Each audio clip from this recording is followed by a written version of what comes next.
მე არც ბოლშევიკი ვარ და არც მენშევიკი. მე ქართველი გენერალი ვარ. უბრალო ჯარისკაცი, ბალახის სიმაღლის. სამშობლო მიწაა ჩემი მთავარი ხატი.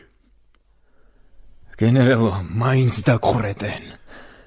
ერთი გაბრაზებული თაობა თუ დამხრեց, მეორე დამშვიდებული თაობა მკვდრეთით აღმადგენს. სიცოცხლე არც დაბადებით იწყება და არც სიკვდილით მთავრდება. სამშობლოსათვის პარტია არ არსებობს.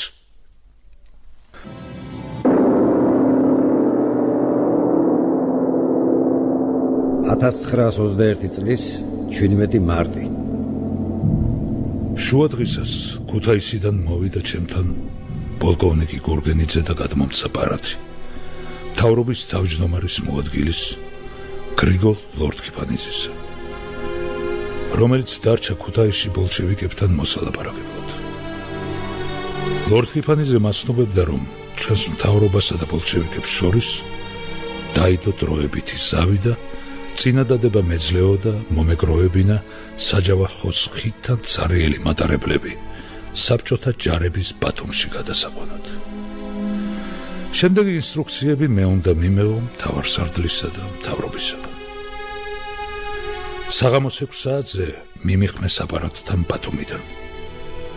აპარატთან რომ მივედი, იქ დამხვდნენ ოფიცრები, რომლებიც მეტად შეშფოთებულნი იყვნენ და სწყუროდათ მალე გაეგოთ ბათუმის სამპები და აგრეთვე ისიც, თუ რა ბედი ეწეოდათ მათ. რადგან ჯერ კიდევ 2 დღის წინ ფრონტზე მოვიდა მთავარსარდლის ბრძანება დაუყოვნებლივ წარგვედგინა სია იმ ოფიცრებისა, რომლებიც მოისურვებდნენ საზღვარგარეთ მთავრობასთან ერთად წასვლას.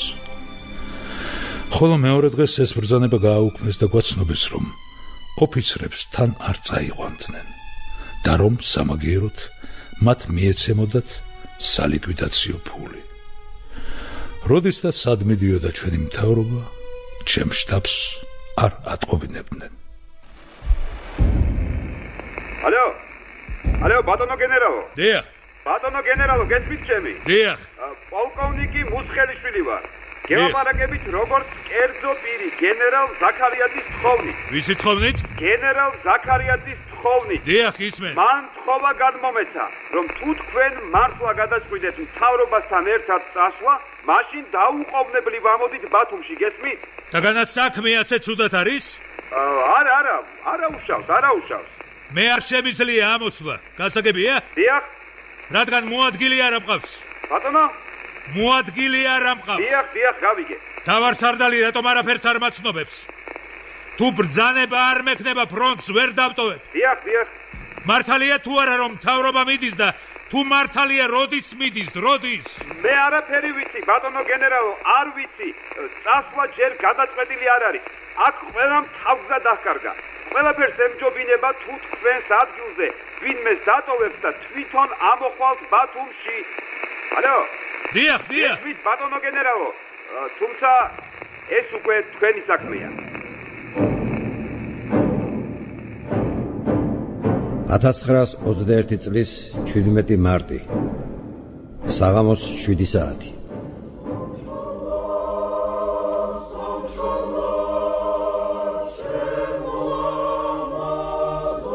ჩვენი მთავრობა გამთენისას დატოვებს ქვეყანას. მოგმართავთ როგორც ბოლშევიკების პარტიის პასუხისმგებელ პირს. მიიღეთ ზომები, რომ თქვენმა ჯარებმა არ დაარბიონ ხალხი და ქვეყანა. თქვენ ფიქრობთ, რომ ამისთვის მოვდივართ აქ? არა. მე ასე არ ფიქრობ. მაგრამ ომია. იგი ყოველთვის ძალადობა. ახლა მთავარი საზრუნავია, რომ თქვენ სასწრაფოდ შემოხვიდეთ აქ. ჩვენ ფიქრობდით, რომ ოსმალეთი მხარს დაგვიჭერდა, მაგრამ მათ ვერაგულად მოგვატყუეს და ბათუმის ოლქის ხელში ჩაგდება სურთ.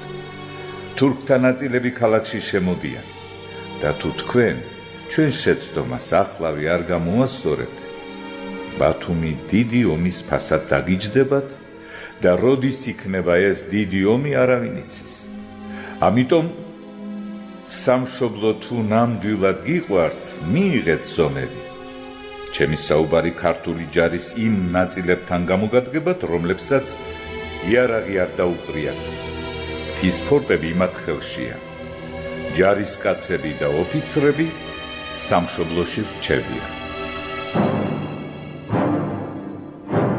17 მარტი, საღამოს 8 საათი. ბევრი ვეცადე და ვერც ტელეფონით და ვერც ტელეგრაფით ვერ დაუკავშირდი ბათუმს და დავრწმუნდი, რომ ბათუმში კარგი ამბები არ ხდებოდა. საღამოს 8 საათზე გავემგზავრე ბათუმისკენ კახეთის პარტიზანული რაზმის თანხლებით, რომელიც შედგებოდა 50 კაცისგან და 2 ტყვის მფრქვეველიდან. ჩაქვის სადგურში იდგა ჯავშნიანი მატარებელი, რომლის უფროსმა გოგუაძე მითხრა, რომ ის ეხლა დაბრუნდა მახინჯაურიდან, სადაც გარკვევით მოისმოდა ბათუმიდან თოფისა და ტყვის მფრქვეველების სროლა.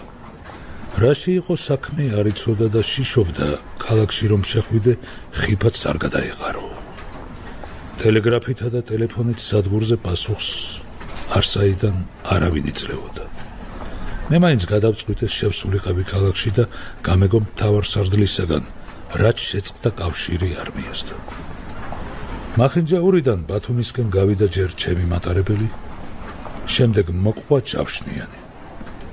მე და გოგუაძემ წინასწარ მოვილაპარაკეთ, რომ მე მატარებლით მივალ ბათუმის საბარგო სადგურში, ხოლო ჯავშნიანი მატარებელი გაჩერდება შესავა ისართან. 18 მარტი, 0 საათი და 5 წუთი.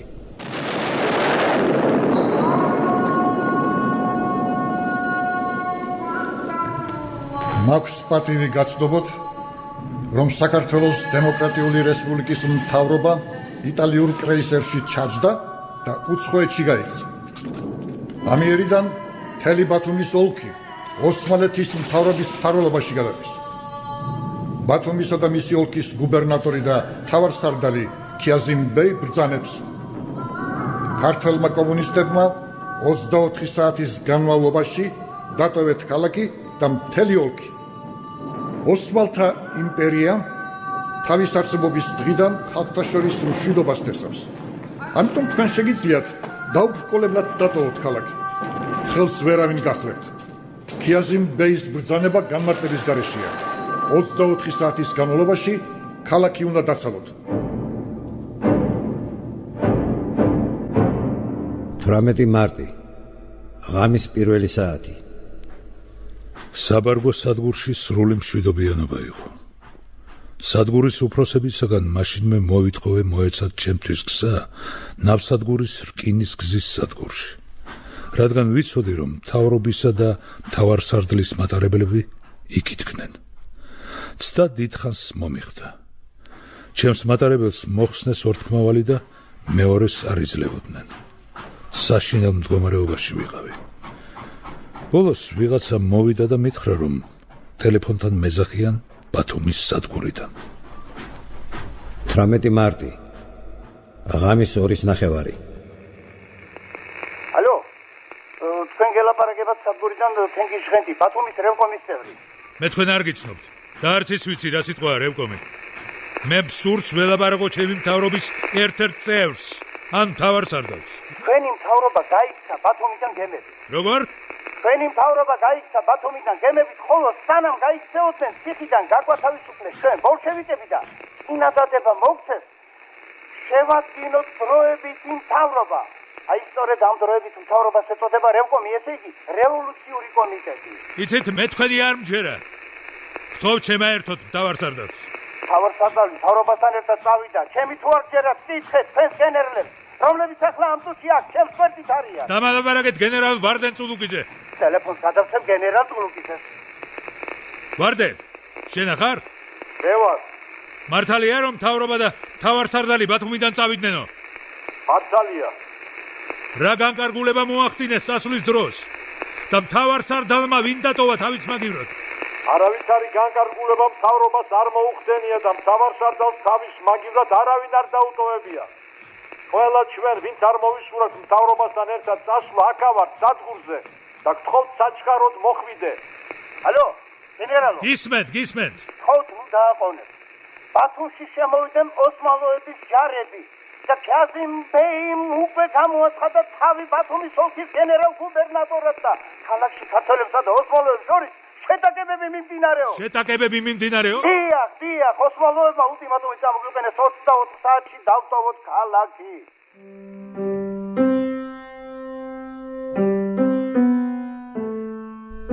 მარტი ღამის 2 საათი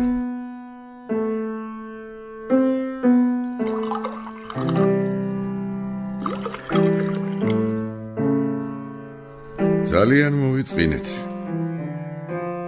იმის მაგივრად რომ ევროპიდან სამხედრო მინისტრები ჩამოეყვანათ, სოციალისტებს სტუმრობდნენ. ერთი სიტყვით ტიტანიკი დაიღუპა. ბატონებო, ძალა რომ გქონდეს, ყველას დაგხოცავდით. რა დავაშავეთ? ალბათ ის რომ ცოცხლებს ხედავს. დიახ, ქართველი ჯარისკაცი იარაღით დგას. თქვენ კი უკვე ბარგი ჩააწყვეთ. თავრობა გაიქცა და ჩვენ რა? უმოქმედობას ისევ გაქცევას ჯობს. გარბიან ვირთხები. ომი განაგრძეთ. წითელ კავალერიას კახაბერის სიმაგრეები ეყოფა. თქვენ მათზე ძლიერი ხართ.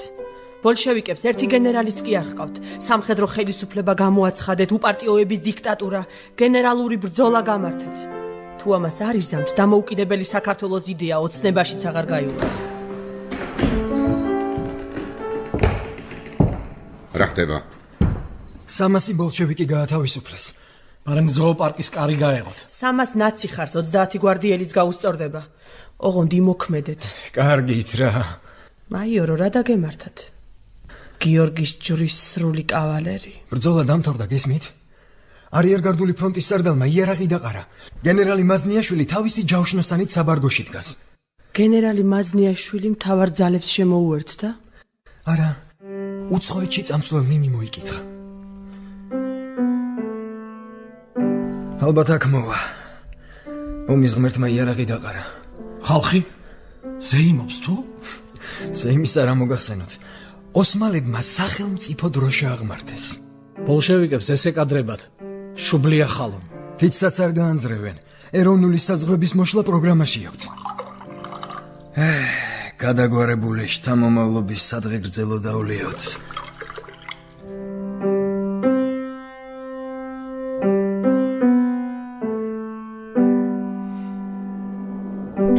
მარტი ღამის 3:30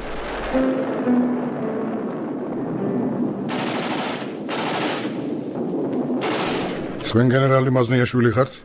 გახლავართ. გენერალ, ბევრი ლაპარაკის დრო არ არის. თქვენ ახლავე უნდა შეუდგეთ ქალაქის დაცვას და ოკუპანტებისგან მის გაწმენდას. ასეთი არ ევკომის გადაწყვეტილება. საბჭოთა ხელისუფლების სახელით ჩვენ იარაღი ჯერ არ დაგვიყრია. სანამ დაყრეთ, მანამ იჩქარეთ. გენერალო, უკანასკნელად გაძლევთ წინადადებას, დრო არ ეთმეს. გესმით, ქალაქში რა ხდება? მე მარმიის არიერგარდული ფრონტის სარდალი ვარ, რომელიც თქვენ გებრძვით. გენერალო, თქვენი ნიჭი და გამოცდილება გვჭირდება. გითხარით, თქვენს წინააღმდეგ მებრძოლი არმიის სარდალი ვარ. გენერალო, 5 წუთს გაძლევთ. გადაწყვიტეთ, უარს თუ იტყვით, დაგხურეთ. რევოლუცია და დახვრეტ არ ამგახო. ჩემს მუქარას რევკომის გადაწყვეტილებაც არ სჭირდება.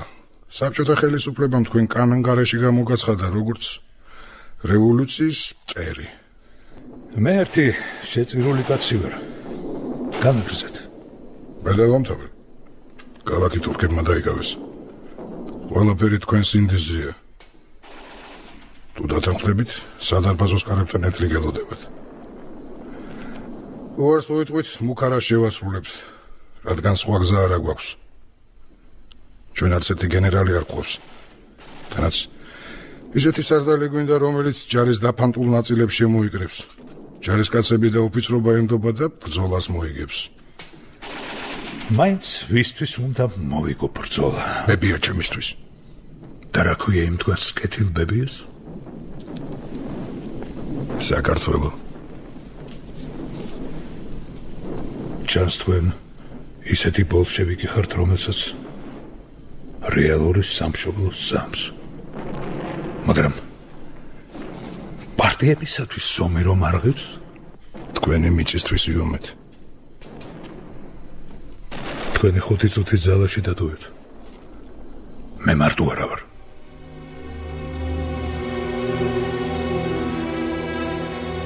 ცხადი იყო ოსმალოები თუ გამაგრდებოდნენ ბათუმში, შემდეგში ბათუმის უკან დასაბრუნებლად ჩვენ დაგვჭირდებოდა დიდი ომი, რასაც პატარა საქართველო ვეღარ შეძლებდა. მე ვიცოდი, რომ ოსმალეთს კავშირი ჰქონდა რუსეთთან და რუსეთი არ ჩაებმებოდა საქართველოსა და ოსმალეთს შორის სატეხილ ომში. ყველა ამ ფიქრებმა ელვასავით გამირბინეს თავში. მე გადავწყვიტე, რადაც არ უნდა დაგჯდომოდა. რუსების მოსვლამდე ოსმალები უნდა გაგვედევნა ბათუმის ოლქიდან. 5 წუთი არ დაგავიწყდეთ, გენერალო. საათი ჩართულია. 1 წუთით ყმაწვილო. ქართველი ოფიცრები წარსულში არ ეკედლებოდნენ პოლიტიკურ პარტიებს და არ ერეოდნენ მათ შორის სატეხილ უთანხმოებებში. ისინი ემსახურებოდნენ მხოლოდ სამშობლოს ინტერესებს. და თუ თქვენი ხელისუფლება ბოროტებად არ ჩაგვითვლის სამშობლოსადმი სამსახურს მენშევიკური მთავრობის დროს და მოგცემს გარანტიას, რომ არც ერთი ჯარისკაცი გენერლიდან მოყოლებული უბრალო მეომრამდე უწინდელი სამსახურისთვის არ იქნება დაშლილი, მე მზად ვარ განვაგრძო სამხედრო სამსახური და დღეიდან შეუდგე სამხედრო მოქმედებას ოსმალების წინააღმდეგ. კაცურ სიტყვას გაძლევთ, რომ არც ერთი ჯარისკაცი მენშევიკებთან სამსახურისთვის არავითარ სასჯელს არ მიიღებს.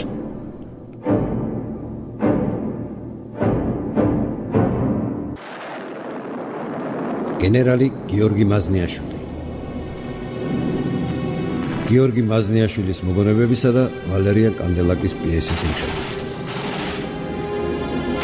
მონაწილეობენ გივი ჩუგუაშვილი, ზურაბ ცინცკილაძე, ბესო მეგრელიშვილი, დათო ბერაძე, მერაბ შარიქაძე, სოსო ხაინდრავა, ეკა შარიქაძე, პაატა კიკვაძე, ჯემალ მელქაძე, თემურ ხუციშვილი.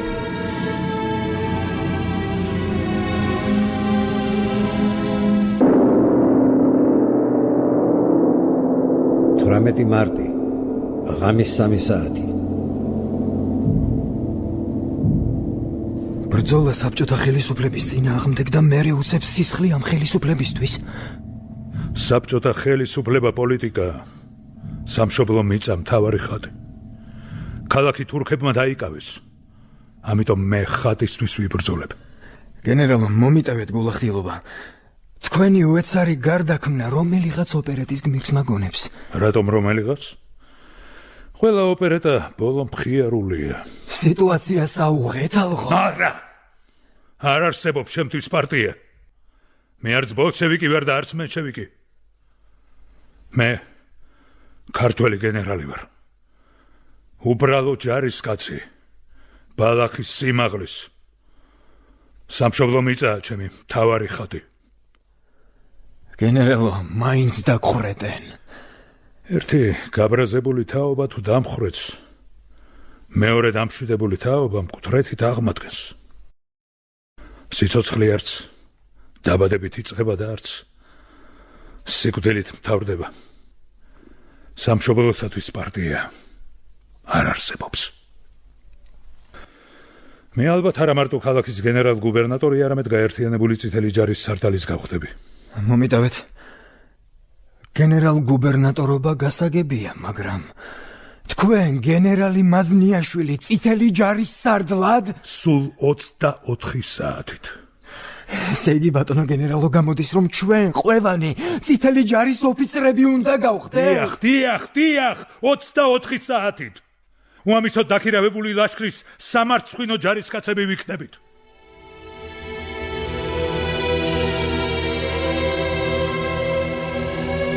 საჯავახოს ფრონტის შტაბის უფროს პოლკოვნიკ ძაგანიას უბრძანა, ლანჩხუთის ფორტიდან გამოეწვია გენერალი სუმბათაშვილი ჩემს მოადგილედ.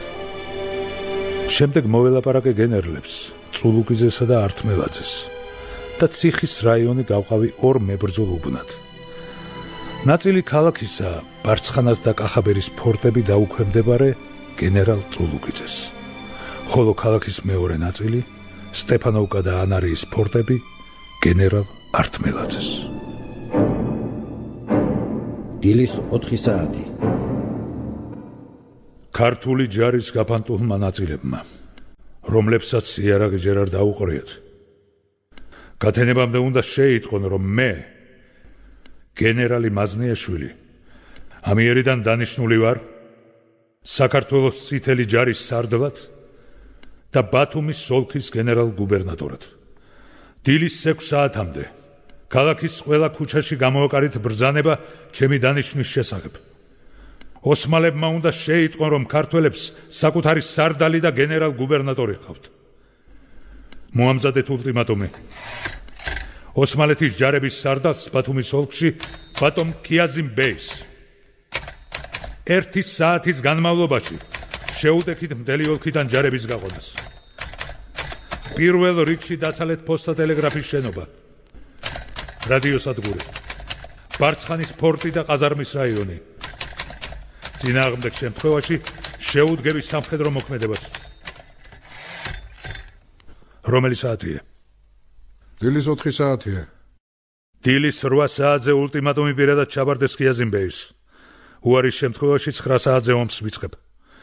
ახლა კი მომიძებნეთ შტაბის ბინა, ადიუტანტები, მანქანა, ცხენები, ქალაქის რუკა, მაგიდა და მაგიდაზე ბოთლი კონიაკი. გენერალო, ამაზე კარგი ადგილი მე არ მეგულება. რევკომს 1 სართულიც ეყოფა. ნამდვილი ციხესიმაგრეა. ყოფილი გარნიზონის შტაბს ჯობია. სამხედრო საქმის რაიმე გაგეგებათ? ისე, საერთო ხაზებში. თქვენ თანამშრომლებს? გენერალს ჯარისკაცისგან გამოარჩევენ. ალბათ ჩემი მავთულები სულ დაჟანგდა. რა მავთულები? თეძმის ნაპირზე ჩემი სოფელია. 3 წლის წინ 2 ფუთი მავთული ვიყიდე, ახალ ვენახს ჩავყრე მეთქი. ომს კი ბოლო არ უჩანს. მერე დაამთავრეთ. თქვენ ფიქრობთ მე მშვიდობას მოვემკი? რამ დაგაეჭვათ? მე ომს მოვიგებ. მშვიდობა კი თქვენ უნდა დაამყაროთ.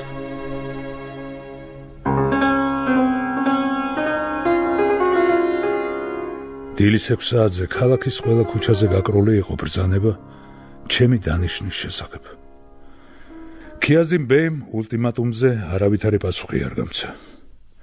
მაშინ 1 საათი რომ გავიდა, გავეცი ბრძანება, დაეწყოთ სამხედრო მოქმედება ბარცხანის ფორტის რაიონში და ქალაქის იმ რაიონებში, სადაც აგებულია ყაზარმები. რევკომის წევრები განუწყვეტელ მოლაპარაკებას აწარმოებდნენ ქიაზიმ ბეისთან. მაგრამ ქიაზიმ ბეი ერთი მხრივ არწმუნებდა, რომ მზადაა მშვიდობიანი გზით მოაგვაროს შექმნილი მდგომარეობა. ხოლო მეორე მხრივ ოსმალეთის ჯარების უფროსებისგან დეპეშით მოითხოვდა მაშველთ ჯარებს. იმ დეპეშებს ჩვენები იჭერდნენ და შტაბში ადგენდნენ.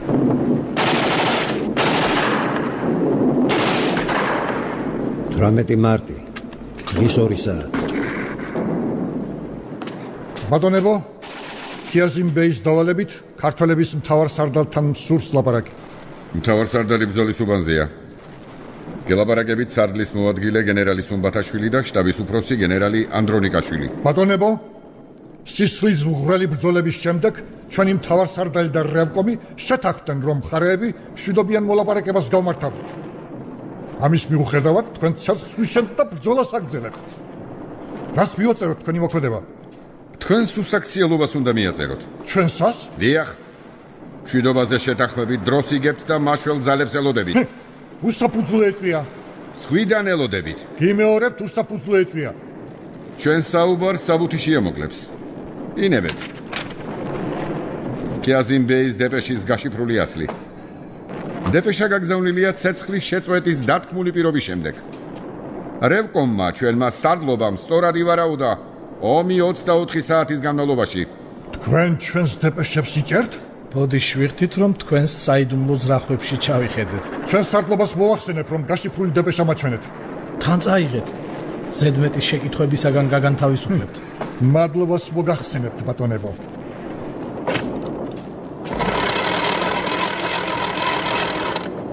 კარომიძის საარტილერიო უბანი შემაერთეთ. მაიორო, ბატარეა წინ წასციეთ. დაკავებულ ფორტებზე სულ ის მოსათქმელი არ დაუტოვოთ. საიერიშოთ გენერალ არტმელაძის უბნიდან ქვეითთან ნაწილის შევსებას მიიღებთ.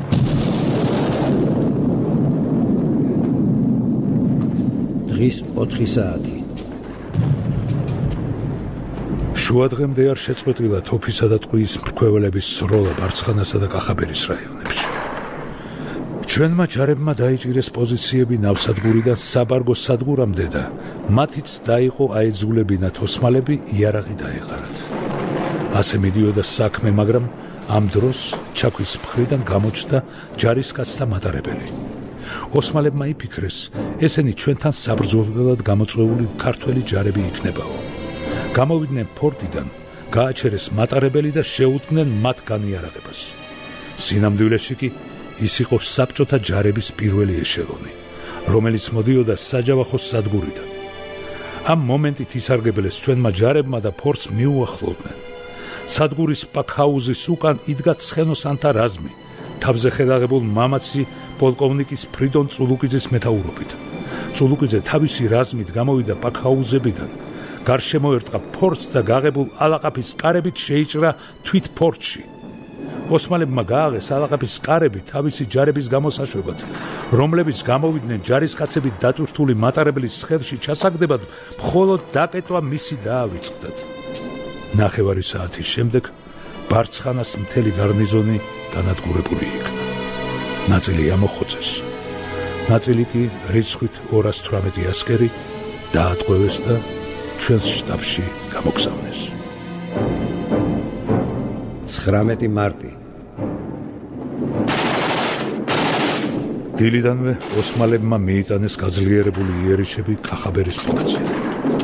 მაგრამ ჩვენი არტილერია, მამაცი მაიორის კარომიძის უფროსობით, ისე ბრწყინვალედ მოქმედებდა, რომ ოსმალები ვერაფერს ვერ აწყობდნენ. ამ არტილერიას ოსმალებთან ბრძოლაში დიდი ზარალი მოუვიდა.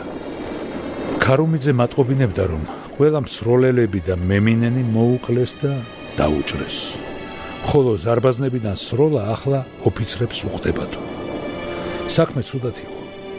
არტილერიის ნაწილები ქალაქში არ იყო. საჭირო იყო ზარბაზნიდან სროლისთვის ცოტაოდენად მაინც მცოდნე ჯარისკაცნი. ქალაქის მილიციის უფროსის დახმარებით ბათუმის მაცხოვრებლებს შორის მოვაგროვე 20-მდე მოხალისე, რომლებიც ოდესღაც არტილერიაში მსახურობდნენ და გავაგზავნე ქარუმიძის განკარგულებაში. სტეფანოვკასა და ანარის გარნიზონებს გზადაგზა მოუხდათ მრავალი დაბრკოლებების გადალახვა და ბოლოს მაინც შეუერთდნენ კახაბერის ფორტის გარნიზონს. ამ დღეს ოსმალებმა ნახეს დიდი ზარალი. კახაბერის ახლო ღელეების სავსე იყო მოკლული ასკერების კვამებით. ქიაზიმბეის მდივანი ხშირად დარბოდა რევკომის თავმჯდომარის კანცელარიაში სხვადასხვაგვარი თხოვნებით. მისგან გავიგეთ, რომ იმ დღეს ოსმალებმა დაკარგეს 2 თვალსაჩინო შტაბ-ოფიცერი. ბათუმის მიდამოები მტრისგან უკვე მთლად გაწმენდილი იყო. ახლა საჭირო იყო მხოლოდ განიარაღება მტრის პატარა რაზმებისა, რომლებიც ჩასაფრებულნი იყვნენ ქალაქის მილიციისა და ფოსტა ტელეგრაფის შენობებში. 20 მარტი, დილის 9 საათი. ბატონებო, ქიაზიმბეის დავალებით გთავაზობთ ზავს. მოლაპარაკებას გამმართავთ, როცა ქალაქის ფოსტა ტელეგრაფს დაცლით. ძვირფასი აპარატურის გადარჩენის მიზნით ჩვენ ამ შენობაზე იერიში არ მიგოქვს. ნებით უნდა დაცალოთ. მეორე, 1 საათის შემდეგ ყოველგვარი პირობის გარეშე ცეცხლი შეწყვიტეთ და ჯარის გაყვანა დაიწყეთ. იარაღი დავყაროთ? თქვენი იარაღი მე არ მჭირდება, მაგრამ წესია და უნდა დახაროთ. თუ გნებავთ სასულე ორკესტრით გაგაცილებთ. ორკესტრი დიდი პატივია, როცა გამარჯვებას საუწყებენ. ჩვენ მხიარულ მუსიკას დაუკრავთ. მით უმეტეს დიდი მადლობა, გენერალო. ზავის მიღწევის შემთხვევაში გთხოვთ 1 დღის სამყოფი პური დაგვითმოთ. ჩვენს გარნიზონს 3 დღე არაფერი უჭამია. 1 დღის საგზალი თქვენ არ გეყოფათ. ჩვენ იმდენ პურს მოგცემთ, რამდენი დღის გავლაც მოგეხდებათ. 3 დღის. დიახ, 3 დღის საგზელს. მხოლოდ 1 დღის. მაშასა და მე უკან დახევას ერთი დღის სავალზე ფიქრობთ? დიახ, გენერალო. ის გადაეცით, რას გითხარით? ქიაზიმბეი ჯიუტია. ხასიათებზე ომის დამთავრების შემდეგ ვილაპარაკოთ. ეს ამბავი, რომ ოსმალებს საჭმელი არ ქონდათ, მე წინ და წინვე ვიცოდე. რევკომის თავმჯდომარესთან ერთად გადავწყვიტეთ, რომ მიგვეცა საშუალება ოსმალებისათვის დაეცალათ ქალაქი. ქიაზიმბეის თხოვნა მაშინვე დავაკმაყოფილე. გაუგზავნეს საკმაოდ პური და ქალაქში დაბანაკებულ გარნიზონს უბრძანე, მიეღოთ ზომები ოსმალების მიმავალი ჯარების დასაცავად, სანამ ისინი გასცემოდნენ პორტების ხაზს. 20 მარტს 12 საათიდან ბათუმში და მის ოლქში მტრის არც ერთი შეიარაღებული ჯარისკაცი აღარ იმყოფებოდა.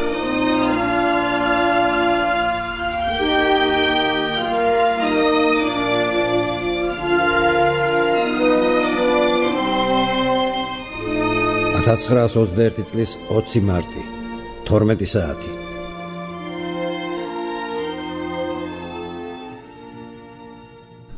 მოგახსენებთ რევკომს, რომ ქართველ გენერალთა, ოფიცერთა და ჯარისკაცთა თავგანწირული და სისხლიანი ბრძოლით მოპოვებულია გამარჯვება. ბათუმსა და მის ოლქში არც ერთი შეიარაღებული ოკუპანტი აღარ არის. ჩაიბარეთ მტრისგან გაწმენდილი ქართული მიწა. მტრისაგან გაწმენდილი ქართული მიწა. მიწის ხატმა რწმენა შეარყია. ბატონო გიორგი, რევკომის სახელით, ქართველი ხალხის სახელით, ვისთვისაც წმინდა სამშობლოს მიწა. მადლობის მეტი რა გვეთქმის. მეგეთყვით იმას, რაც უთქმელი დაგრჩათ. მთელ ოლქში მტრის არც ერთი შეიარაღებული ჯარისკაცი აღარ არის მეთქი, სიზუსტეს მოკლებულია. სინამდვილეში განთავისუფლებულ მიწაზე დგას მტრის ერთი ჯარისკაცი, გენერალი გიორგი მაზნიაშვილი. აი, რა უნდა გითქვათ. იმედი მაქვს, რომ მე და ჩემს თანამებრძოლებს უცხოეთში გამგზავრებაზე ხელს არ შეგვიშლით.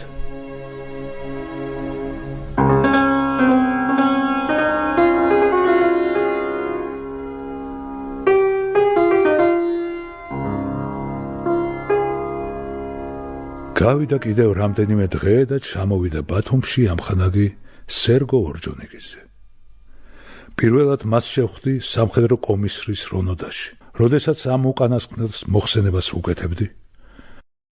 ამხანაგ ელიევამ წარმადგინა და უთხრა ჩემი ვინაობა. ამხანაგ ორჯონიკიძემ მომმართა შემდეგი სიტყვებით.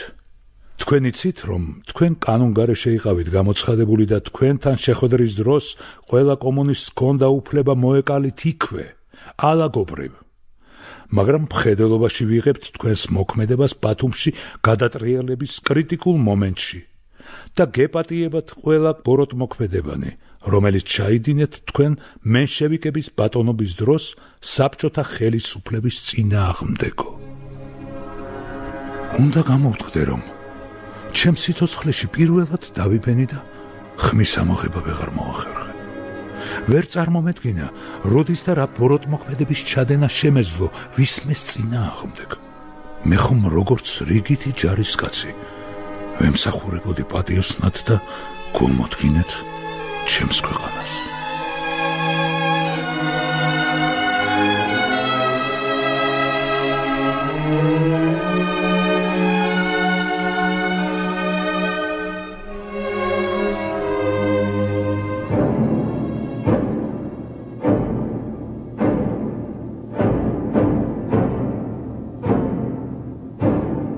გენერალ გიორგი მაზნიაშვილის საქმის ხელახალი გადახედვისას შემდეგი სახის დასკვნა დაიდო.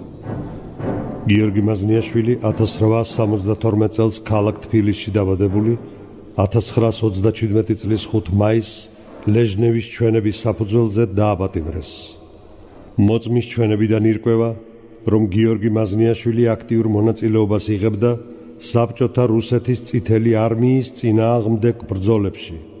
იგი პოლკოვნიკ თუხარელთან ერთად წითელი არმიელებისა და კომუნისტების დახვრეტას ხელმძღვანელობდა.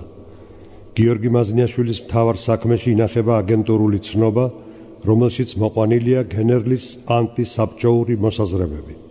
იგი საქართველოში საბჭოთა ხელისუფლების დამყარების შემდეგ, საბჭოთა ხელისუფლების წინადადებით, საქართველოს მსროლელთა დივიზიის ფორმირებას შეუდგა. პარალელურად კი კონტრრევოლუციურ საქმიანობას ეწეოდა, რის გამოც გენერალი მაზნიაშვილი 1921 წლის 6 ოქტომბერს დააპატიმრეს და სასჯელის უმაღლესი ზომა დახვრეტა მიუსაჯეს, თუმცა დახვრეტა 5 წლით თავისუფლების აღკვეთით შეუცვალეს. საბოლოოდ კი ამინისტიის შედეგად იგი 1923 წელს გაათავისუფლეს. გიორგი მაზნიაშვილი ციხეში და გათავისუფლების შემდეგაც კონტრრევოლუციურ საქმიანობას ეწეოდა. ამიტომაც გენერალი კვლავ დააპატიმრეს და კვლავ დახვრეტა მიუსაჯეს, მაგრამ ეს განაჩენი შეუცვალეს 5 წლით გაძევებით საქართველოს საზღვრებიდან. გიორგი მაზნიაშვილი იყო სამეფო და მენშევიკური ხელისუფლების გენერალი. ბოლშევიკების წინააღმდეგ აქტიურ ბრძოლას ეწეოდა.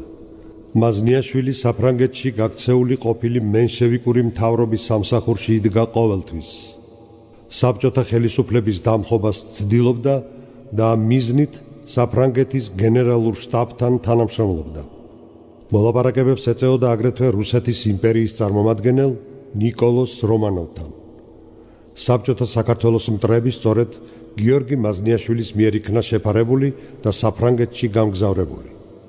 გიორგი მაზნიაშვილმა პირობა მისცა საქართველოს ყოფილი მენშევიკური მთავრობის წარმომადგენლებს, რომ სამხედრო ინტერვენციის შემთხვევაში საბჭოთა ხელისუფლების წინააღმდეგ ბრძოლებში აქტიურ მონაწილეობას მიიღებდა. ამ ბრალდებებიდან გამომდინარე, გენერალ გიორგი მაზნიაშვილს ჩეკამ სასჯელის უმაღლესი ზომა დახვრეტა მიუსაჯა და განაჩენიც სისრულეში მოიყვანა. რაც შეეხება გიორგი მაზნიაშვილის ვაჟის მოთხოვნას მამის საქმის გადახედვის შესახებ, მას 1979 წლის 3 აპრილს ეცნობა, რომ გიორგი მაზნიაშვილი 1927 წელს დასაბუთებულად იქნა სიკვდილით დასჯილი და გაპროტესტების საფუძველი არ არსებობდა. ამ დასკვნას ხელს პროკურორი ბარაბაძე აწევს.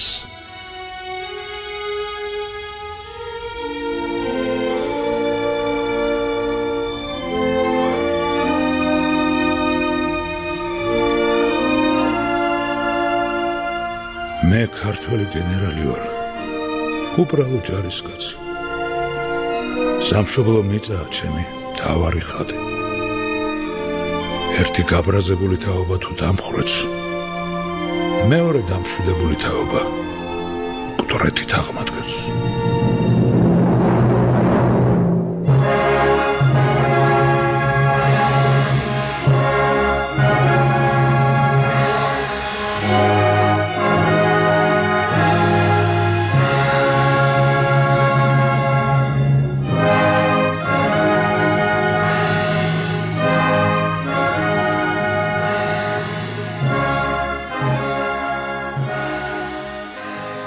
რადიო სერიალი მოამზადეს ზურაბ კანდელაკმა და პაკო ხვიჩიამ.